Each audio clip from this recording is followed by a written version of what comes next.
Good morning, Path to Warren podcast. This is Matt Warren. It's episode 338. It's a beautiful Tuesday morning, about 7:56, headed into work.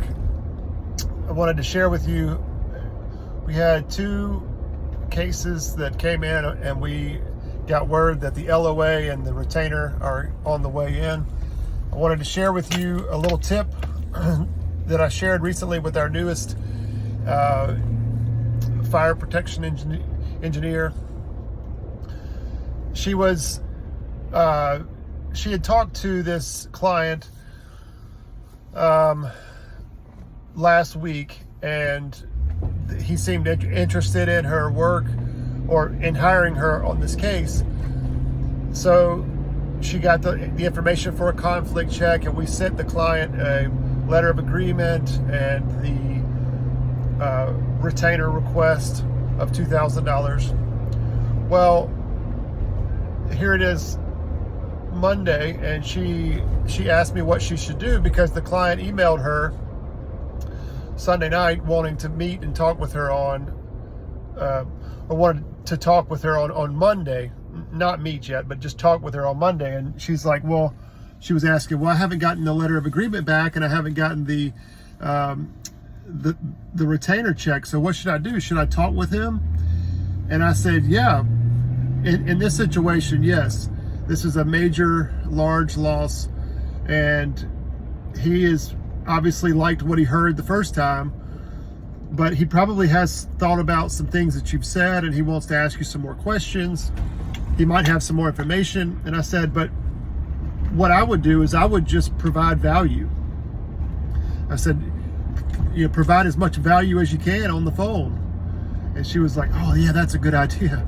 And I said, there's going to be, maybe there's a code that he needs to know, or maybe there's a standard, standard 1.2.7.6, H, whatever the standard is. Maybe there's something like that you can share with him that he can go and look and find. You're kind of giving it to him for free right now. However, there's a fine line, because he has to have an expert. The attorney has to have an expert to speak to the issue. So just because you're sharing with him everything that you know about how this works and how that works, and this is the standard and that's the code that he violated or whatever, just because you're sharing that with them doesn't mean that he's not going to hire you.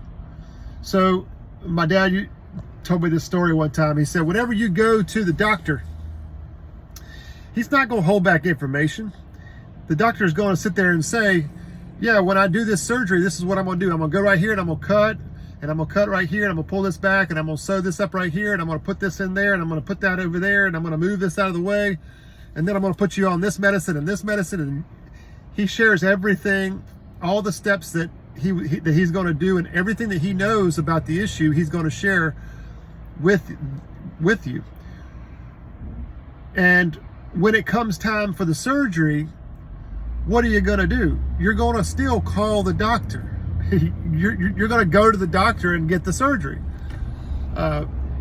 So let's treat our client the same way. Let's don't hold back any information.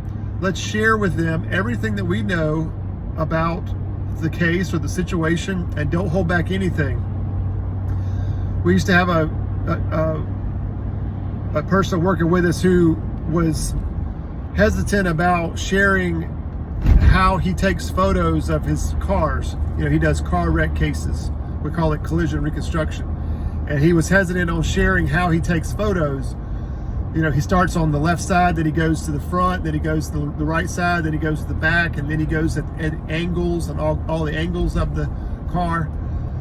And when I was trying to get him to write a blog about that. I think that's a neat technique. It's content that our clients would like to know. And it was like pulling teeth. He didn't want to do that because he felt like he was giving away his trade secret. He was giving away too much information.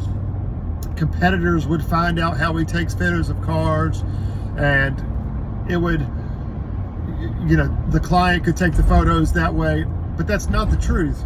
There's nothing proprietary about how he's taking photos of cars. So the lessons here: provide value first. Give all the value, as much as you can, first, up front.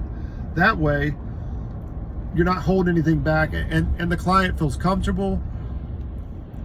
When it comes time for the case to happen, or when it comes time for trial, or to write a report or do an inspection, they're still going to need your help, because they can't testify that it was done this way, or it should have been done that way, or somebody didn't maintain it properly. They need help. Just because they haven't sent in a letter of agreement or the retainer doesn't mean we need to hold back information. Now, there are situations where we have what's called a desk review, and in order to get paid sometimes on that, we need to get money up front before we are going to do the work and disclose our findings and our experts' opinions. That's different. This is a large loss case where she would essentially be involved for many, many hours, looking at many, many documents and looking at depositions and things like that. That's totally different than the case where they've got 3 photos from a machine that hurt somebody 4 years ago, and the machine's no longer available, and they want to know our opinion on if this has subrogation potential or not. That's totally different. So we could talk about that later.